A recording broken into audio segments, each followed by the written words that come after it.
네, 안녕하세요. 장수개미입니다. 3분기 실적들이 이제 다 발표가 되고 연말로 향해 가고 있는데요. 이 11월에도 이 글로벌 제약 바이오에는 굉장히 큰 사건들이 있었습니다. 그 중에서 이 제약 바이오 투자자에게 이 정말 중요한 이슈 두 가지를 가지고 이모저모를 한번 살펴보도록 하겠습니다. 네, 첫 번째 이슈는 노바티스의 전격적인 로슈 지분 매도입니다. 저도 관련 발표를 듣고 깜짝 놀랐는데 일전에 제 영상에서도 이 말씀드렸듯이 제가 가입하고 있는 이 퇴직연금 펀드에 이 원래 로슈를 보유하고 있었습니다. 물론 이 해당 펀드가 정말 여러 회사를 보유하고 있지만 이 로슈를 보유하고 있다는 것에 대해서 저는 정말 만족하고 있었는데 올해 6월에서 8월 사이에 이 지분을 줄인 것을 보고 하고 삽질하는구나 하고 멘트를 했었습니다. 그리고는 산 주식을 보면은 이 노보노디스크니까 이 평단은 쳤다고 봅니다. 이 퇴직연금 관련해서는 기회가 되는 대로 한 번 더 다루도록 하겠습니다. 어쨌든 이 코멘트 끝나기 무섭게 이 11월 4일자로 해당 발표를 접했는데 이 구체적인 내용을 보면은 이 노바티스가 보유하고 있던 로슈의 보통주 5,330만 주를 로슈의 207억 달러에 매각을 한다는 내용인 거죠. 이 하나로는 24조 4,507억 원에 달하는 어마어마한 액수입니다. 이 로슈는 이 주식을 노바티스로부터 매입을 해서 이 자사주 소각을 실시할 예정이라고 합니다. 이것도 또한 어마어마한 규모죠. 그러면 이 거래로 로슈의 지분 구조는 어떻게 되냐? 이게 굉장히 중요한데, 이 보시면 원래부터 로슈는 이 라로슈 호프먼가 그러니까 이 창립 가문의 지분이 꽤 높았던 구조입니다.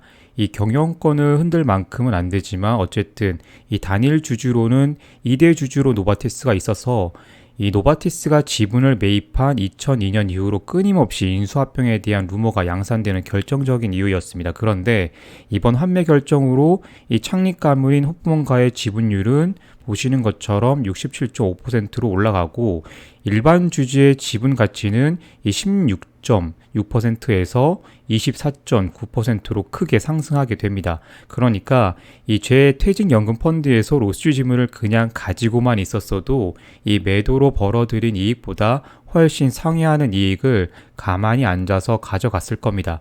이 창립 가문과 현재 주주의 지분을 합치면 이제 시장에서 유통되는 로슈의 보통주는 이 전체 주식에서 8%채 안 되는 규모이기 때문에 이 시가총액이 411조 정도가 되는 이 품절주가 될 수도 있는 이 쉽게 일어나기 힘든 상황이 만들어지게 된 거죠. 이 삼성전자만한 회사가 이 유통주식이 말랐다고 생각해 보시면 이해하시기 쉬울 듯 합니다. 이 주주 입장에서는 고마운 일이죠. 시장 거래가 활발해야 주가가 오르는 거 아니냐 하시는 분들도 있을 수 있겠지만 그건 이 웬만한 경쟁력을 가진 기업에 보통 해당이 되고 이 로슈처럼 이 언터처블한 경쟁력을 가진 기업은 해당 사항이 없습니다. 그냥 초고가 명품 같은 거죠. 사실 2002년 그러니까 제가 논산훈련소에서 이 한일 월드컵을 이 눈물 젖은 초코 파이를 딱 부여잡고 2만 명의 제 동기들과 함께 보던 그 시절에 이 로슈의 상황은 별로 좋지 않았고 그때를 놓치지 않고 이 노바티스의 경영진들은 전략적으로 로슈 지분을 매입하기 시작을 했습니다. 당시 로슈 주가 상황을 보시면 네, 이때죠. 딱 봐도 주가 상황이 별로 좋아 보이지 않죠. 아마도 당시에는 여차하면 적대적 M&A를 노리고 지분 매입을 시행했을 겁니다. 노바티스 자체가 스위스 바젤에 설립되었던 화학 염료 생산업체 세 곳, 그러니까 시바사, 가이기사, 이 산도스사가 합쳐져서 탄생한 기업이니만큼 이 M&A에 거침이 없었을 거고 또 당시에 저 유명한 여기 이 기적의 신약이라고 불렸던 최초의 경구용 이 표적 항암제 글리백이 출시를 하면서 노바티스가 단숨에 글로벌 기업으로 발돋움하는 역사적인 시기였습니다. 그래서 당시에 이 창업자의 증손들이 회사를 좋은 값에 넘기자는 등 이런저런 이슈들이 정말 많았는데 어쨌든 이 라로시가의 훌륭한 분이었던 리코프만 할아버지가 결국에는 막아내는 이런 재미난 스토리도 있는데 이게 길어지면 삼천포로 빠지는 것 같으니까 다시 원래대로 돌아가면 네, 로슈는 이번 지분 매입으로 주식 가치를 극대화할 수가 있고 그리고 노바티스의 경우에는 로슈의 지분 매도로 곳간의 현금이 엄청 두둑해져서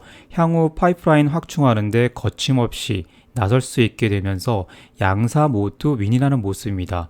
로쉬의 경우에도 보시는 것처럼 이 강 하나 사이를 두고 찜찜했던 글로벌에서 대부분의 TA에서 경쟁하던 회사가 노바티스니까요.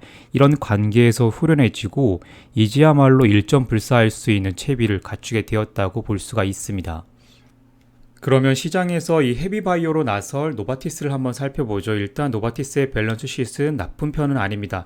2020년 기준으로 이 현금성 자산이 이 115억 달러에 이번 지분 매각으로 추가적으로 207억 달러, 이것을 합치면 현금만 하나로 이 40조 원에 육박하기 때문에 이 부채를 조금 당기기만 하면 또 어마무시한 딜도 가능하게 됩니다.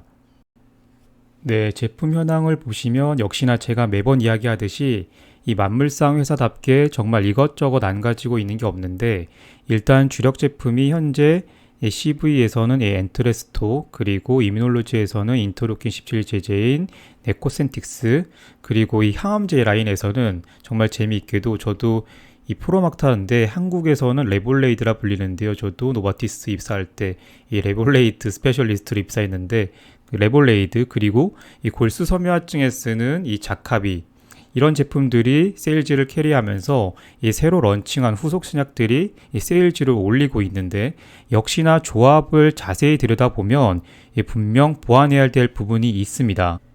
파이프라인을 조금 더 자세히 들여다보면 역시나 엔트레스토에 이어서 이 순환기계에서 이 인클리시난을 10조 원 가까이 주고, 인클리시난이 렉비오죠, 상품명이. 이거 사들이면서 분명히 이쪽 시장을 강화하려는 움직임을 보이고 있고, 이 특히나 RNA나 ASO, 즉 뉴클리오 펩타이드 계열의 이 클래스를 분명히 강화하면서 의약품의 세대를 앞으로 끌고 가려 하고 있습니다. 또한 이뮤놀로지 현재 인터루킨 시장이 이 경쟁이 매우 치열해지고 있는 상황에서 이 코센틱스 후속을 생각해야 하고 하니까 이쪽 시장 투자도 생각해 볼 수가 있고, 이 신경계를 포함한 희귀질환에서 이 빅딜이 나올 수도 있다고 봅니다.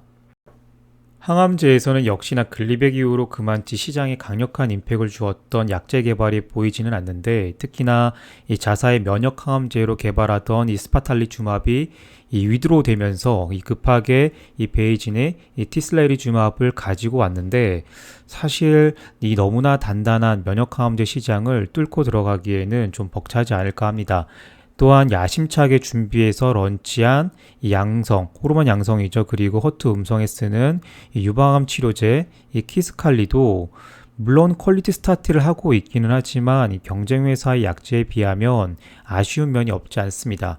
결국 이 새로운 곳에서 뭔가 돌파구를 찾아봐야 하는 형국인데, 이쪽 투자도 크게 들어가서 판도 자체를 뒤흔들 필요가 있는 거죠. 결론적으로 노바티스는 이쪽 저쪽에 투자를 해야 할 곳이 많고, 이 회사에서도 이 로슈 지분 매각 자금을 가지고 이 파이프라인에 투자한다고 했으니까 앞서 말씀드린 곳들 중 이 10조 원 정도 안 되는 유망 회사들은 한 번씩 들춰봐야 되지 않을까 합니다. 네, 다음으로 역시나 또 충격을 준 소식은 이 존슨앤존슨의 분사 소식입니다. 어떻게 실적 업데이트를 하면서 한마디 했던 기업들이 이 다 큰 소식이 있네요.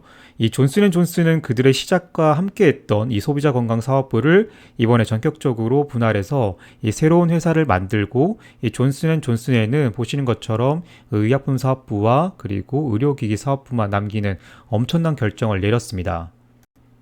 참 대단한 게 연에 1,000억 달러 매출을 내는 초거대 기업이 이렇게 필요할 때 전략적인 결정을 내릴 수 있다는 것 자체가, 이 기업이 왜 경쟁력을 유지하고 오랫동안 시장에 남아서 이 자본의 확대, 재생산을 해내는지, 저는 그런 보이지 않는 무형의 강한 경쟁력이 이 장기간 투자하는데 정말 중요하다고 생각을 하고, 역시나 존슨앤존슨이 잘 보여주고 있습니다. 존슨앤존슨은 분할 발표에서 역시나 투자와 관련한 힌트를 줬는데, 의약품에서는 항암제 그리고 이 자가면역 질환에 투자를 하겠다. 앞에 노바티스와 비슷하죠. 그리고 이 새로운 조료인 보시는 것처럼 이 세포 유전자 치료제에 더 투자하겠다라고 했습니다. 또한 의료기기에서는 이 정형외과 파트에 더 투자한다고 했으니까, 가령 스파인 부분에서는 조금 약한 부분이 있으니까 이 부분에서도 스트라이커나 메드트로닉, 진머 이런 회사들은 긴장이 될 만한 사안입니다. 존슨앤존슨의 의약품 파이프라인을 들여다보면 역시나 혈액암에서 이 세일즈를 강하게 끌고 있는 주요 제품인 임브루비카와 이 다잘렉스 그리고 이 자이티가에 이어서 전립선암에서 이 세일즈를 끌고 가고 있는 이 얼리다. 이렇게까지 하면 특정 영역에서 매우 강한 모습을 보이고는 있지만 역시나 시장 규모가 가장 큰 이 폐암이나 유방암, 이 대장암 시장에서는 약한 모습입니다.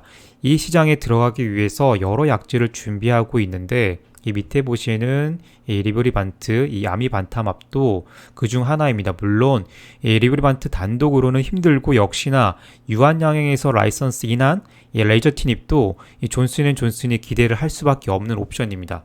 경쟁 약제가 아스트라의 오시머티닙 하나밖에 없는 상황에서 이 T70의 뮤테이션 시장이 조만간 이 8조 원에 육박할 것이기 때문에 꼭 쉐어를 가져와야 하는 시장입니다. 면역 항암제가 없는 존슨앤존슨이니만큼 이 새로운 치료제나 이 새로운 영역에서 판을 키워야 할 것으로 봅니다. 또한 심혈관이나 당뇨 같은 시장에서 지금 폐동맥 고혈압 치료제 말고는 이 힘이 많이 붙이는 형국이기 때문에 뭔가 확실하게 결정을 해서 보완을 하거나 아니면 아예 노선을 변경해야 하는데 이 부분도 한번 봐야 합니다. 전략적 결정이 내려졌을 때 어쩌면 이 희귀 질환에서 거대 합병 딜이 발생할 가능성도 있습니다. 예를 들어서 최근에 이 바이오젠의 주가가 많이 처져 있는 시점이니만큼 이 다각도로 이런 회사들을 검토할 가능성이 크다라고 저는 생각을 합니다. 3분기 실적에서 이 눈밝은 애널리스트라면 이 소비자 건강사업부의 경쟁력 하락에 대해서 질문을 했어야 한다라고 제가 말씀을 드렸는데 저는 이 새로운 브랜드 인수 등을 생각했지만 이 존슨앤존슨은 이 분사라는 초강수를 꺼내 들었습니다. 고로 예고했던 이 왕좌의 게임에서 이분은 이제 이렇게 안녕하게 되었습니다. 이제 사실상 남아있는 세 분이서 이 삼국지를 찍지 않을까 하고 생각을 해보는데 전 세계에서 가장 큰 헬스케어 기업의 CEO가 이 여성분이 될 날도 멀지 않아 보입니다. 일단 이 두 분 딱 보시면 벌써 포스가 이 누님들이 장난이 없죠. 그렇지만 항상 복병은 이 파이낸스에 있죠. 향후 존슨앤존슨도 이 소비자 사업부가 떨어져 나가는 만큼 매출 제약대를 위해서 이 시장에 적극적으로 이 바이오로 뛰어들 테니까 같이 한번 어떤 기업이 후보가 될까 고민해 보시면 좋을 것 같습니다. 아시다시피 미국에서 기업 인수는 이 프리미엄 인수 가격 때문에 인수협약 체결 발표 당일날 이 주가를 대부분 100% 끌어올리는 이슈입니다. 그러니까 이런저런 돌들을 잘 들춰보고 안전하게 베팅하면 이 거래의 기회가 충분히 된다라고 생각을 합니다.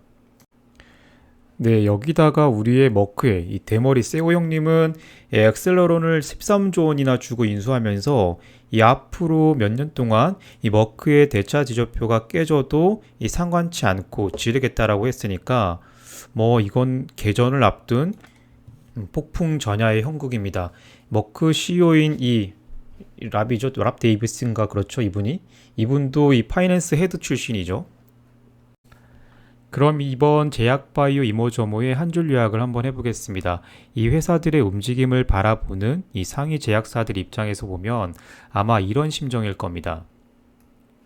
네, 이 바야흐로 게임의 흐름이 바뀌는 시기가 2022년이 될 공산이 굉장히 커졌습니다. 저희는 뭐 투자자니까 이 돌아가는 상황을 잘 판단해서 이 거래로 수익을 낼 궁리를 한번 해봐야겠습니다. 저는 이렇게 확률이 높아질 때 거래하는 걸 좋아하고 함께 형들도 함께 어떤 기업들이 어떤 투자 가치가 있을지 한번 살펴보면 좋을 것 같습니다. 그럼 형들 우리 장수해요.